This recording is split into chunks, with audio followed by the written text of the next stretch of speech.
E para abrir este fórum, o Jovem Pan discute micro e pequenas empresas. Convidamos ao palco o jornalista Augusto Nunes, comentarista da Jovem Pan e um dos integrantes de Os Pingos nos Is. E chamo também Guilherme Afife Domingos, que é presidente do Sebrae Nacional.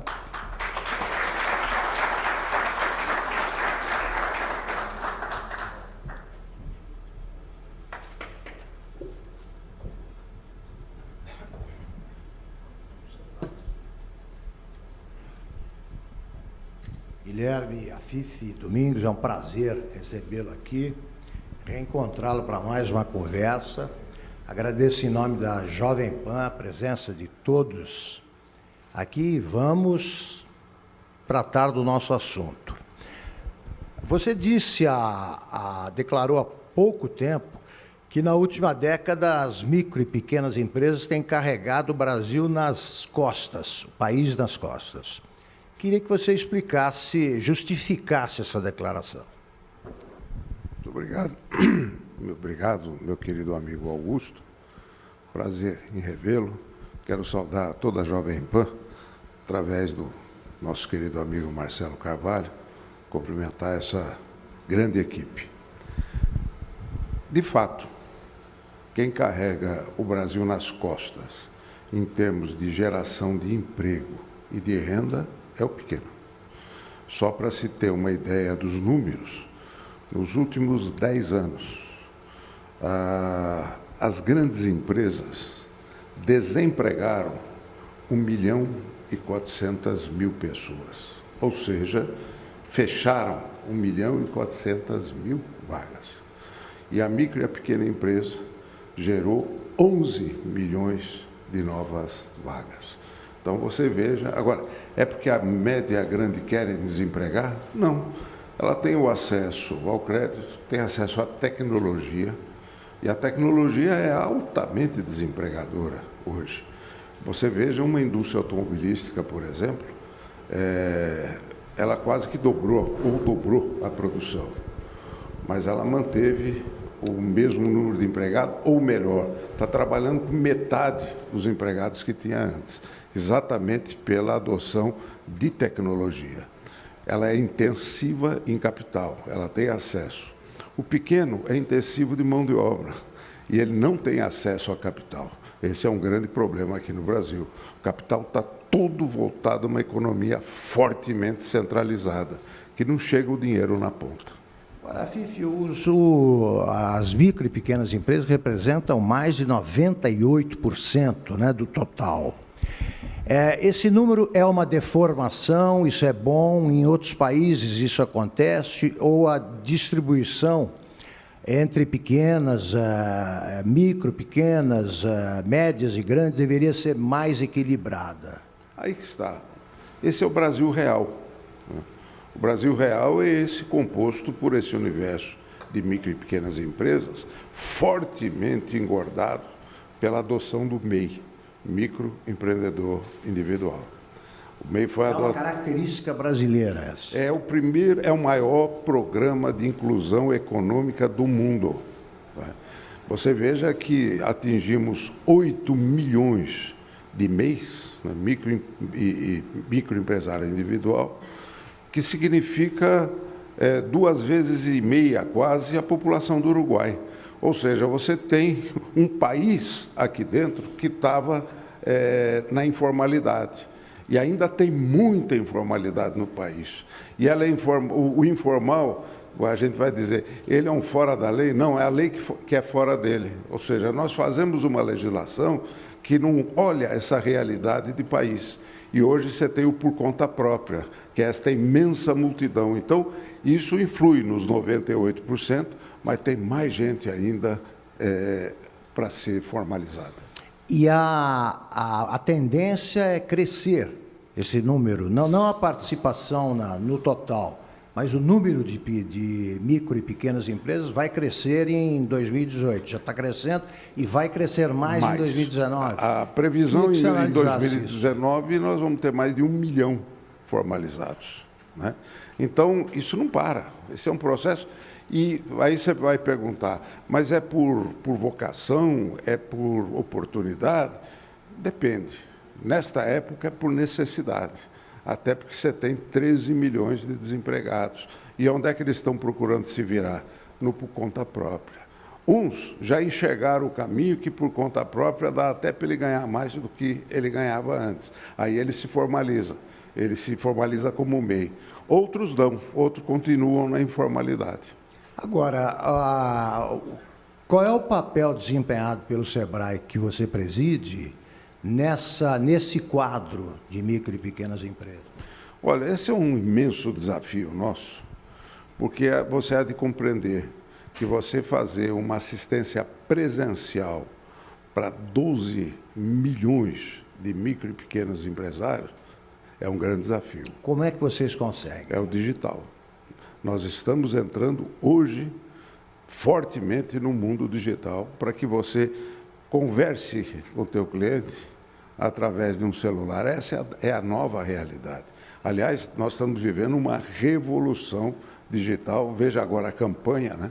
A campanha está deixando todo mundo com a pulga atrás da orelha. O que aconteceu com a nossa comunicação tradicional? Não, ela está voltada e o povo tem o celular, ele acessa o celular. Portanto, é através do mundo digital que nós estamos agora levando orientação, educação, o portal do empreendedor, que é do governo, onde se abre a micro e pequena empresa.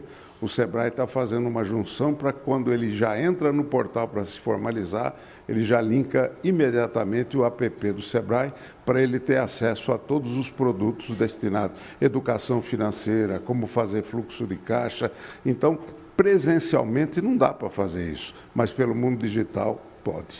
Quer dizer, há um temor generalizado hoje de que o mundo digital aumente o desemprego, o fim de algumas atividades. No caso da área em que você tem atuado, melhora a situação, pelo menos num primeiro momento. Hoje, Augusto, é importante isso, porque a gente fala muito do emprego com registro em carteira, que é importante, né? Nós não falamos mais do emprego com registro em carteira, nós falamos de trabalho, né? O trabalho. Você garantir a oportunidade de trabalho. Quer dizer, você vai ter um emprego com registro de carteira, isso é importante. Ele tem que ser muito mais facilitado para poder gerar um emprego, ter menor custo, porque hoje o custo burocrático da geração de emprego é fenomenal. Mas a característica do trabalho em suas novas fórmulas, ela está crescendo abruptamente. Veja a terceirização, que antes você não podia terceirizar a atividade meio, a atividade fim, só podia terceirizar a atividade meio, não conseguiram explicar o que é isso, mas é que eles queriam conter a terceirização. Hoje está livre. E o que está acontecendo? Está tendo uma composição entre grandes empresas e os pequenininhos, né, de uma terceirização tecnológica, por exemplo. Ele pega uma pessoa que é empregada da empresa e que tem talento, ele fala, monta um negócio e vai desenvolver coisas que eu vou comprar de você. Ou seja, este processo está acontecendo nas grandes empresas, porque as grandes empresas elas têm uma burocracia que acaba amarrando a criatividade. Então, solta a criatividade no pequeno, porque ele vai desenvolver coisas que você nem imaginava que podia acontecer. Quer dizer, a Denise falava há pouco do custo Brasil, né? Essa burocracia excessiva, a dificuldade para se abrir o negócio, esses fatores negativos, eles atrapalham menos a micro e pequena empresa do que as outras, é isso? Olha, ou ainda é preciso desembaraçar muita coisa? Se atrapalha, ela vai para a informalidade. Se beneficia, ela vem para a formalidade. Portanto, é fundamental nós ficarmos de olho naquele aspecto que eu já disse. Não é que a lei seja fora, que ela seja fora da lei. A lei é fora dela, ou seja, nós não fizemos uma coisa mais simplificada. E o que gera isso? É o corporativismo público e privado. Você tem corporativismo privado também que está amarrado em taxa, em cobrança, em sistemas. Todo mundo quer dar uma beliscada numa contribuição compulsória para poder sustentar o seu negócio. Veja aí as regras de trânsito, veja aí os DETRANs, né? O DETRAN era uma coisa, até nós desenvolvemos na época, desenvolvemos um sistema com nota fiscal eletrônica para acabar com esse negócio de você ir fazer a vistoria do carro, faz tudo eletronicamente. Você pensa que saiu? Não saiu porque isso daí tem muita taxa. Hoje um carro usado para você vender, só de custo é R$ 1.200 a R$ 1.300, que é despachante, que é um monte de cartório, né? O carimbo do cartório. Se nós não rompermos com isso, nós não vamos levar o país ao objetivo maior. Você esteve no governo cuidando de um ministério que lidava com essa área. Onde é que a coisa emperra? O que é preciso remover? Olha, você sabe que a experiência que nós vivemos no Ministério da Micro e Pequena Empresa, que nós avançamos muito, inclusive no aspecto da abertura de empresas, e na legislação que criou uma espécie de marquise para proteger a pequena empresa do entulho burocrático.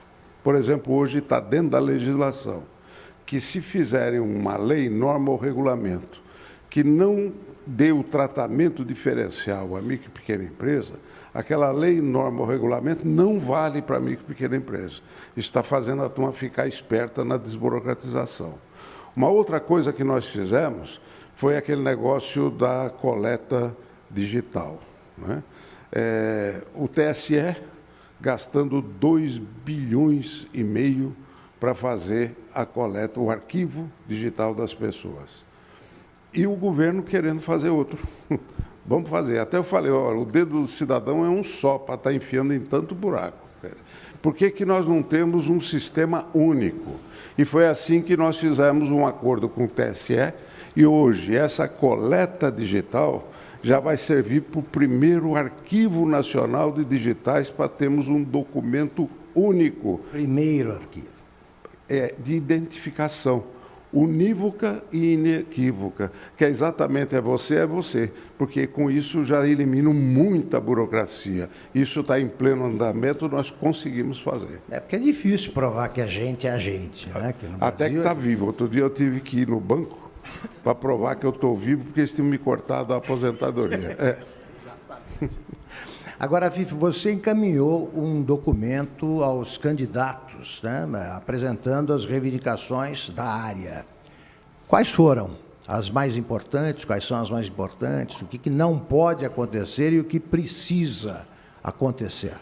Vamos focar, tem muita coisa que nós colocamos que são importantes, mas vamos focar em uma. O crédito. Se há burocracia para se tomar um dinheiro, ela está exatamente no sistema financeiro ainda nosso. Ainda está nisso. Porque, primeiro, ele é oligopolizado. Nós temos aí 5 bancos, 2 públicos e 3 privados. Segundo, não tem concorrência. Terceiro, o Banco Central normatiza tudo, né? E aí as regras para você abrir uma conta ou para você tomar um empréstimo são tão absurdas que 84% do universo de micro e pequenas empresas, que é essa que carrega o Brasil nas costas de emprego e renda, não tem acesso ao crédito. E quando tem acesso ao crédito, ele é jogado no cheque especial a 360% de juro ao ano, a agiotagem oficializada. Portanto, o que nós apregoamos e que já aprovamos 2 vezes no Congresso por unanimidade e o Banco Central vetou, é a empresa simplificada de crédito. O que é isso?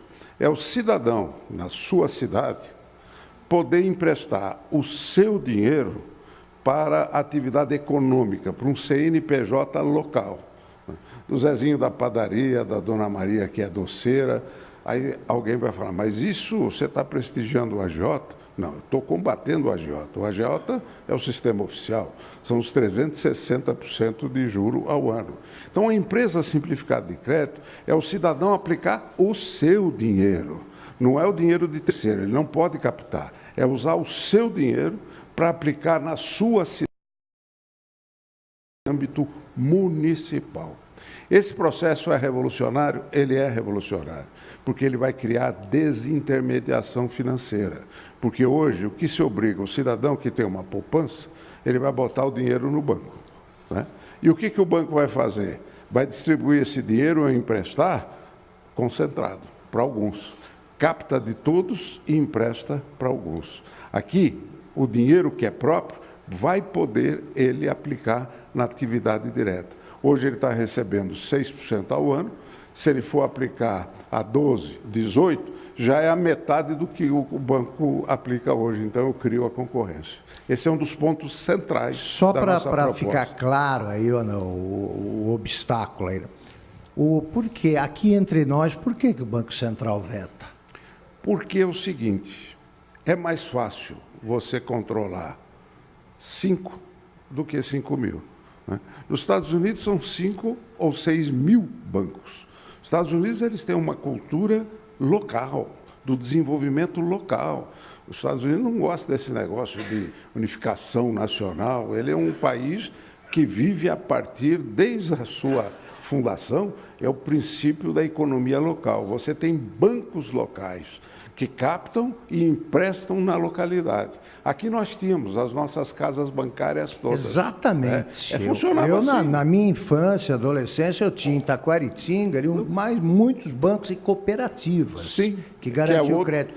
Por que isso aí acabou? Porque você criou uma concentração tal, porque hoje o sistema financeiro ele está para sustentar o Estado e não a nação. Ele capta para emprestar para o Estado. E hoje nós temos essa dívida monumental, né, que criou o rentismo. E o que é o rentismo? São as pessoas ganhando dinheiro com dinheiro e não pessoas ganhando dinheiro com trabalho. É a agiotagem chique, né? Sim, essa aí é mais sustentada pelo Estado. Agora, essa mudança é profunda, que você propôs alguma coisa nessa área, nesse documento? Já aprovada duas vezes. Já aprovada duas vezes. E vetada. E nós vamos para a terceira etapa, que já está no Congresso. Perfeito. E as outras propostas que você... Primeiro é crédito, você falou do primeiro problema, crédito. E depois? Aí você tem o sistema tributário. Nós temos o Simples. Eu não precisaria do Simples, nós não precisaríamos do Simples, se o restante não fosse complicado. Então, é tão complicado que nós temos que ter um Simples.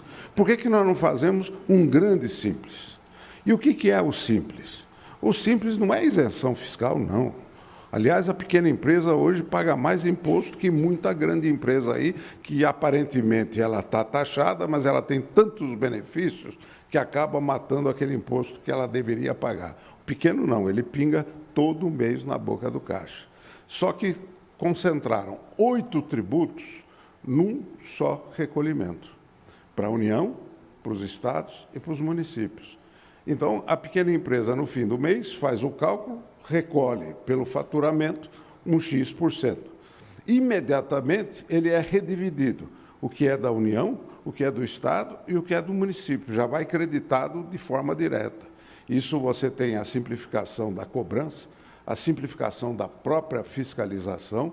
Então, o Simples funciona. Muito bem. Por que não levarmos a filosofia? Não é para mexer no Simples, isso basta. É levar a cultura do Simples para o resto. Para o resto. Tá? Tá. Então, hoje começam a falar, vamos fazer o IVA, né? Que tem aí as propostas que estão discutindo. Depois, mais tarde, nós vamos ter os economistas de ambos, né? Porque agora só são 2, né? Para discutir o tal do IVA. Mas do jeito que eles estão discutindo, eu lembro do Roberto Campos. O Roberto Campos dizia que o IVA é o aperfeiçoamento do obsoleto, né? Quer dizer, hoje você taxar o produto, né, nas suas várias fases, nesse mundo de velocidade digital, é arcaico, né? Então, nós temos que hoje pensar em outras formas de taxação. Qual seria? Mais eficazes. Quais seriam? Uma é essa que estão discutindo, que não é a CPMF, né? Pelo amor de Deus, porque a CPMF foi um desvio de uma ideia que era para ser o imposto único e se transformou no 59º imposto da nossa constelação, a título de financiar a saúde pública, e o dinheiro não foi para a saúde coisa nenhuma, acabou sendo misturado lá no caixa, enfim, ferraram a ideia. Mas a transação financeira, ela precisa ser muito bem estudada, porque é a única com essas novas moedas, porque nós estamos falando hoje de moeda de plástico. Hoje você faz as transações todas por um celular. Hoje você tem a Bitcoin, que vem aí. Então, como é que nós vamos olhar esta sociedade, neste mundo das grandes transações, para ter um sistema eficaz, moderno, de baixo custo, e de baixa carga para que soltar a sociedade para se desenvolver? Esse é o desafio, mas eu acho que ainda estamos discutindo coisas antigas. Perfeito. E que outros aspectos do teu documento você quer destacar? Eu quero, dentro do simples, você simplificar o simples, mais ainda, que é exatamente dar um padrão igual em todo o Brasil, porque hoje no simples o limite é 4.800.000, mas para efeito do ICMS é 3.600.000, então a empresa fica dividida entre o simples e o complicado do ICMS, quando na verdade nós devíamos ter um padrão único em termos da taxação do simples e do limite do simples. Esse é o ponto principal que nós estamos defendendo. Agora, você teve uma experiência muito rica no governo, você tem experiência política boa, você como empresário também tem uma vastíssima experiência e entende de economia de modo geral. Por que os candidatos, por exemplo, à presidência, não ouvem quem entende da área? Você foi chamado, por exemplo, para discutir com os candidatos o teu setor? Ou esse documento é fruto de iniciativa própria? Você mandou... É iniciativa própria. Ninguém chama. Por que os candidatos não chamam quem entende? Que eu faria isso. Mas é que eu acho... Imagino que você tenha feito quando o candidato... Por que não chama? Mas eu acho que... Em todos os setores. Eu acho que nenhum candidato está discutindo proposta. Desde o primeiro turno. Mas eu me refiro até a eleições passadas. Mas não tinha discussão de proposta de jeito nenhum. É aquele negócio de mais do mesmo, mais do mesmo. O que eu vou fazer? Saúde e educação, saúde e educação. Aí tem o candidato à presidência que todo mundo esperava alguma coisa. No primeiro dia ele vai e mostra que ele vai fazer aquela restaurante de R$1, né, para o Brasil inteiro. Então, gente, para um pouco. Vamos pensar em coisas bem objetivas para melhorar a vida do cidadão. Tá? Mas eu tenho notado que isso há um vácuo enorme. Eu espero que quem seja eleito já saiba o que fazer desde o primeiro dia, porque as reformas estruturais que o Brasil precisa, se ele não fizer no primeiro ano de governo, ele não vai fazer. Quais são as prioritárias, Afif? Primeiro, a Previdência.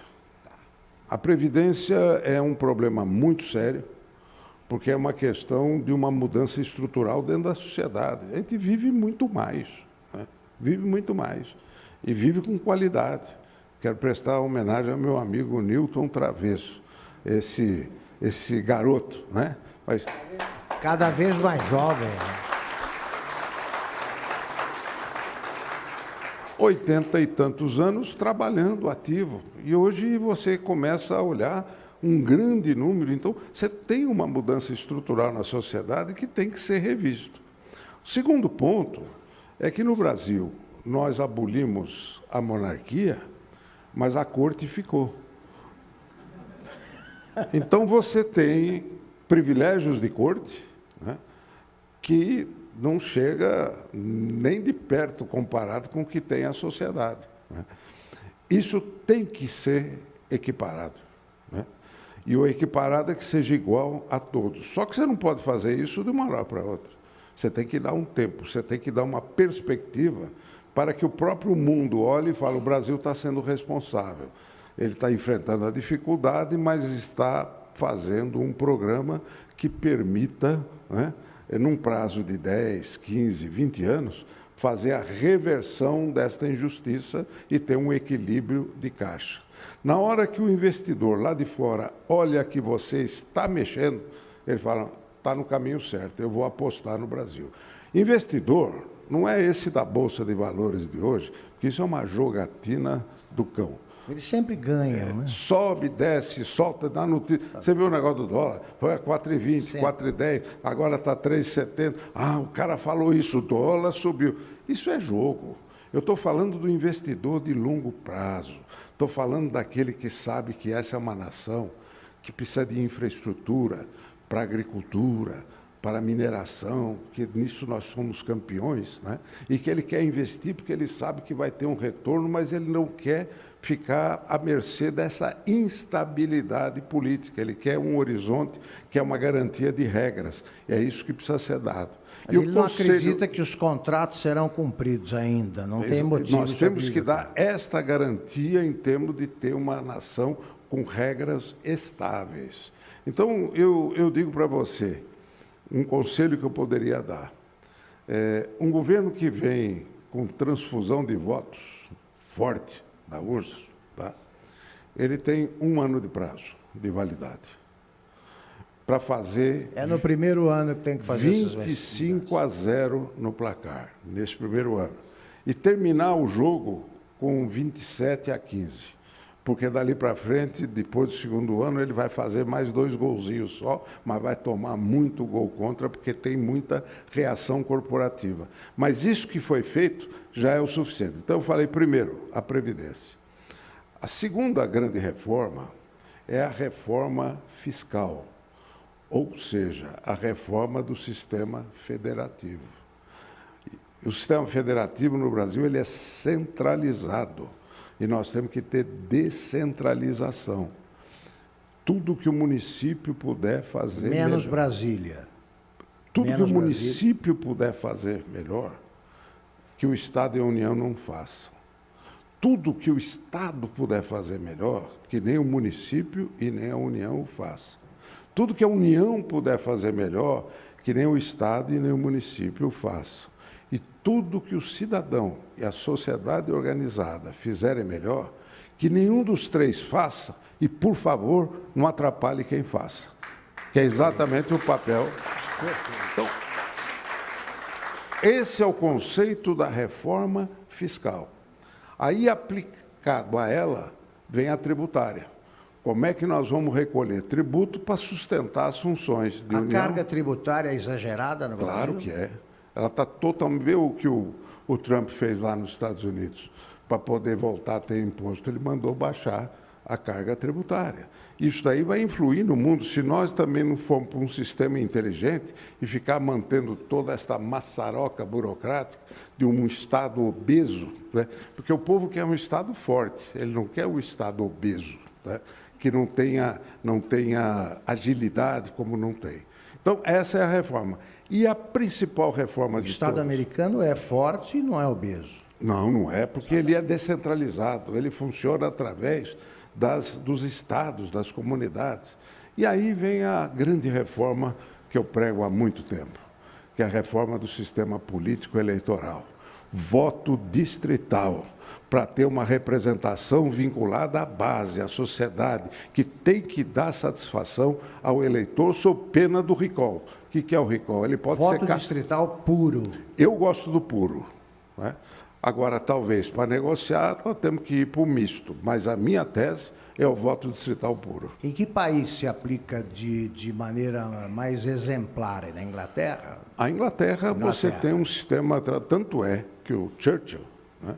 Winston Churchill, ele teve que ir lá conversar com as velhinhas eleitoras do condado lá do distrito para poder ser indicado representante da sociedade, o Churchill. E perdeu a eleição depois da guerra. Sim, porque... Não, então, mas ele reagiu com a grandeza que os políticos do Brasil não têm.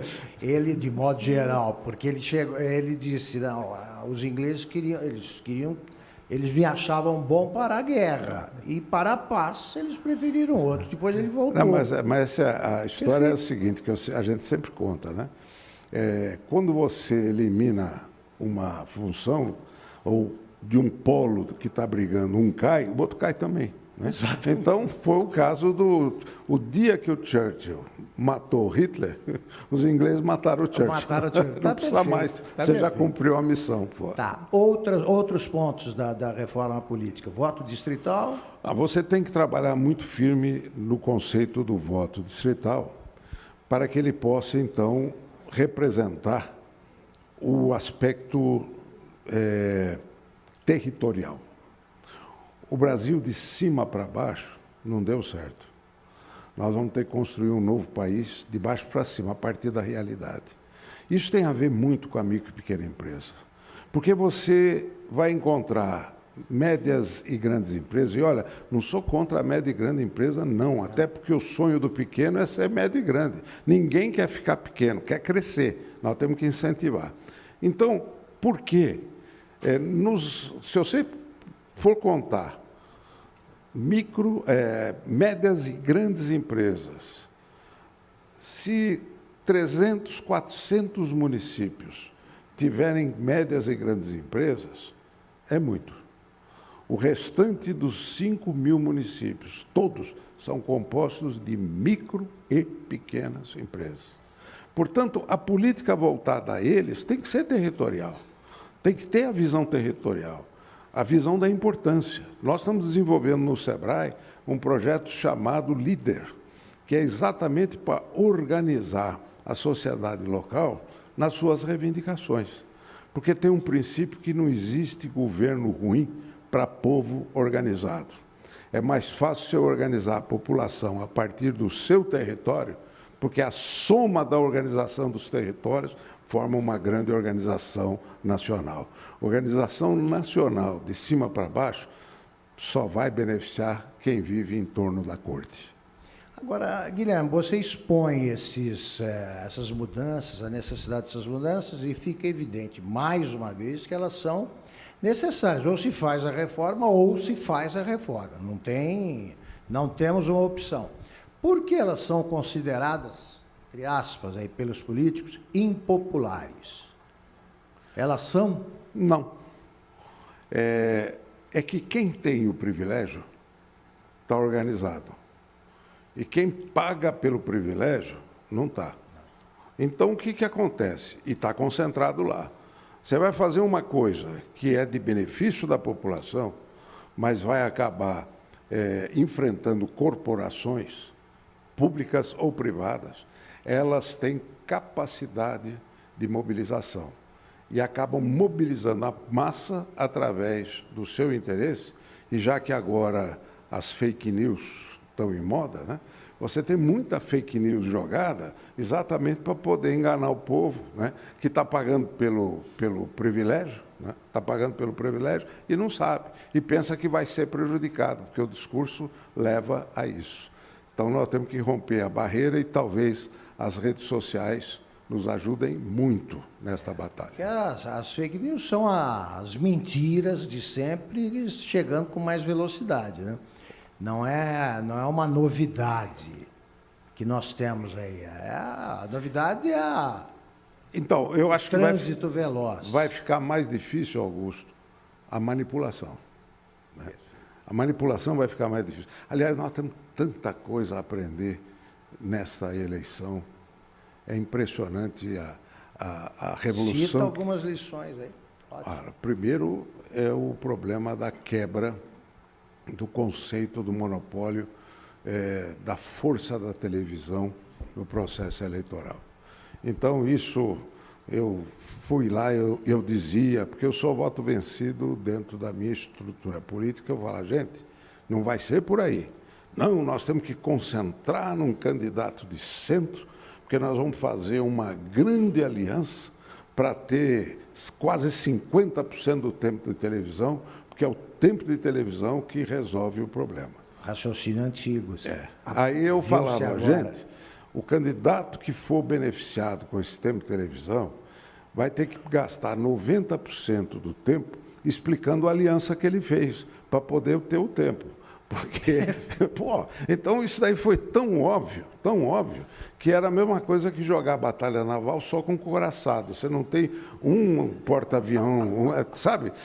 Porque você tomou tiro direto. Você vê o que aconteceu com tal centro que acabou criando a polarização na qual nós estamos mergulhados agora, porque não tivemos opção. Não, e é verdade, o candidato com maior tempo, o Alckmin, passou boa parte desse tempo se explicando. Exatamente. Então, se você tivesse jogado mais opções e não ficar concentrado, mas a turma tinha, os marqueteiros todos, não, temos televisão imbatível. Isso está liquidado, está todo mundo querendo explicar o inexplicável. E a velocidade com que isso aconteceu. Quer dizer, a força das redes sociais era ignorada pela maioria dos candidatos. Sim. E hoje, ou por quase todos. Pelos marqueteiros, né? Pelos marqueteiros. Até porque eles perderam muito em termos de certo. mercado e custo, porque eram caríssimos. Né? E isso foi bom? Sim, com certeza foi bom. Por quê? Porque nós vamos para um processo de mudança. Se você me perguntar o que vai acontecer, eu não sei, mas é bom. Você está otimista? Estou.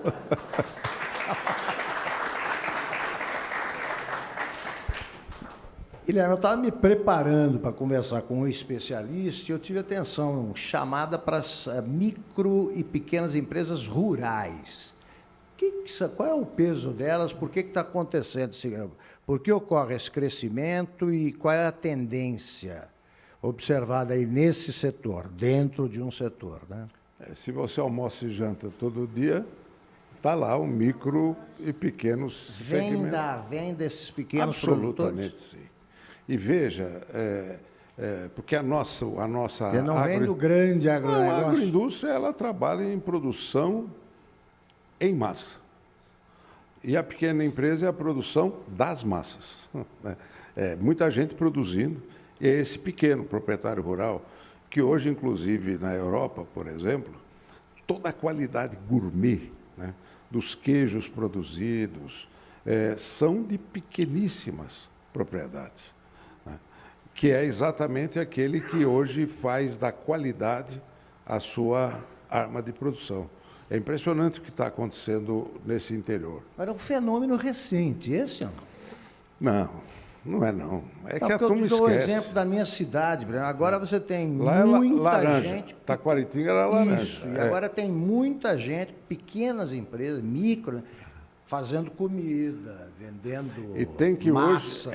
Hoje a comida você tem uma revolução, por exemplo, do orgânico. Isso. Né? Então, isso exige, não massa. Isso daqui é uma produção artesanal. O que nós estamos produzindo de queijos de qualidade é impressionante. Tá? Estão ganhando prêmios hoje na Europa de pequenos produtores locais de indústria, microindústria de transformação. Inclusive, nós tínhamos aqui uma legislação que nós acabamos de derrubar agora, né, que o queijo se discutia se ele é municipal, estadual ou federal. Né? Muito bem. Aí veio aquela Studbar, aquela grande chefe de cozinha, que foi trabalhar no Roberta. Foi trabalhar no Rock in Rio. Isso. E trouxe queijos artesanais lá de Pernambuco. Veio a vigilância sanitária e confiscou todos os queijos, porque ele só tinha licença municipal, não podia vender no nacional. E aí você vai verificar, eu tenho fazendinha lá em Serra Negra, e vizinha tem uma cidade que é Amparo, né? Que hoje está proliferando muito esse tipo de atividade. Né? E aí tem um produtor de queijo que ganhou medalha de ouro na Espanha. E ele tem que vender o queijo dele. Entregar a medalha ou foi embargada pelo governo? Não, embargada é a produção, porque ele não pode vender fora de Amparo, pô, né? Ele é um troço... E eu falei, como é que você vende? Nós vamos ajeitando. Inclusive, o Alex Atala só usa os queijos produzidos lá, né? Então, tal a qualidade do queijo. Você vai para Minas, é impressionante o que está acontecendo, só que Esse é o debaixo do pano, é aquele negócio do Brasil real reagindo, das pessoas, só que isso pela É o burocracia subterrâneo saudável. saudável que está acontecendo. Portanto, gente, na hora que você libera todas essas forças, né, cria uma simplificação de legislação, principalmente essa do sistema da vigilância sanitária, que é um horror em termos de burocracias, em termos de exigências. Nossa Senhora, esse país tem um motor extraordinário. É para simplificar. Sim. A receita Sim. é simplificar. A ordem é: o Brasil precisa de um grande simples. Bom, houve uma mudança, a meu ver, muito profunda na composição do Congresso. Eu não sei se os novos parlamentares, os que forem eleitos esse ano, eles vão atender aí as expectativas. Mas o fato é que o povo mostrou que queria mudar e mudou. Cerca de 40% dos parlamentares estão exercendo o mandato pela primeira vez. Qual é a sua expectativa em relação ao Congresso, que tradicionalmente não muda nada, porque interessa manter a situação em que eles se elegeram? Eu não concordo com o meu amigo Ulisses Guimarães, que dizia: o próximo vai ser pior. Né? Se o Congresso está ruim, vocês não vai vão ser ao próximo. pior. Olha, a minha experiência com o Congresso, Isso. tudo que nós conseguimos nos últimos 5 anos, e que foram coisas grandes de modificação estruturais, nós aprovamos por unanimidade. Isso é um fato, que a bandeira do pequeno é uma bandeira unânime. Isso vai do PSOL ao PSL hoje. Né? Ninguém se opõe. Não. Pelo contrário, a oposição nossa está na Fazenda, está na Receita Federal, né? Que quer ter todos os controles, está na burocracia do Executivo. O Judiciário, o Legislativo tem sido excepcional. Inclusive agora, hoje é segunda, quarta-feira nós estaremos no Supremo, com várias entidades, porque nós ajuizamos uma ação direta de inconstitucionalidade da substituição tributária, que fez o pequeno pagar mais imposto que os grandes. Isso está durando 10 anos, as receitas não querem mexer, e nós fomos então ao Judiciário com apoio do Congresso para derrubar isso. Qual é a sua expectativa para essa votação? É absolutamente inconstitucional o que foi feito. Foi um golpe dado em cima das empresas do Simples. E o pequeno paga mais? Paga. Pelo seguinte... Como assim? Você estabeleceu o Simples. O Simples é um recolhimento que você faz sobre faturamento e não sobre a cadeia de produção. Então, eu vou pegar, quanto você faturou é tanto, então vai ser tanto de impostos federais, tanto de imposto estadual, que é o ICMS, e tanto de imposto municipal. Eu abranjo 8 tributos num só recolhimento. O valor que vai ser pago é sobre faturamento e não sobre a transação. O que fez, então, o Confaz? Vamos aplicar a substituição tributária para tudo. Para tudo. Porque antes a substituição tributária era para as cadeias homogêneas. Pneu, gasolina, porque você sabe quanto vai custar na ponta, você tem poucos distribuidores, então é mais fácil você taxar aqui na fonte e liberar de recolhimento a ponta, porque é homogêneo, né? O que eles fizeram? Vamos aplicar esse mesmo princípio para tudo. Resultado. Mas ali a cadeia não é homogênea, tem um monte de variações no meio da cadeia. A gente arbitra.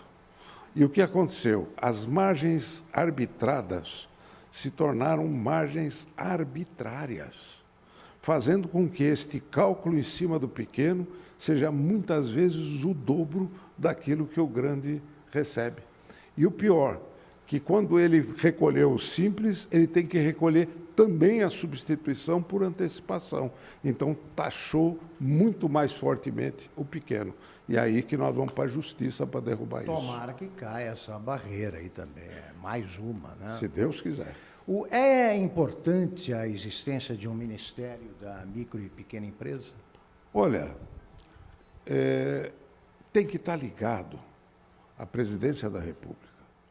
Se não é ministério, é uma secretaria especial Ligada ao presidente. presidente. Ela Por não quê? pode ficar na intermediação.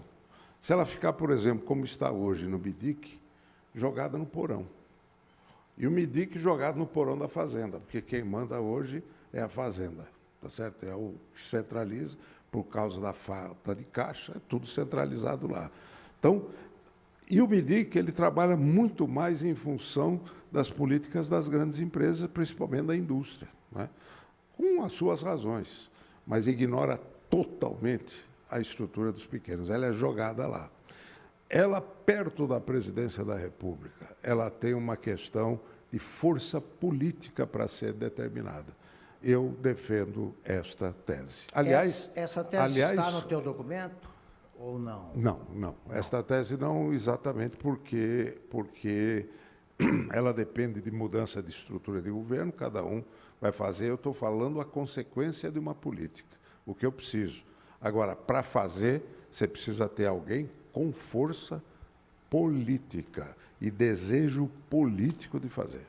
Quer dizer, como você disse, é para ser feito aí no primeiro ano, e você também, lembrando a frase do Dr. Ulisses Guimarães, também acredita que esse Congresso será mais receptivo à Eu acredito mudança, que sim. sobretudo em se tratando dessa área. Né? Eu não acho que haverá um retrocesso no Congresso nessa área. Eu temo sempre das estruturas de formulação de política econômica. Porque no Brasil, nós não temos política econômica de desenvolvimento. Nós temos política fiscal e monetária. Pode ver, os últimos 20 anos é política fiscal e política monetária. E a taxinha de juros sempre lá em cima, para prestigiar o rentista em detrimento de quem produz e trabalha.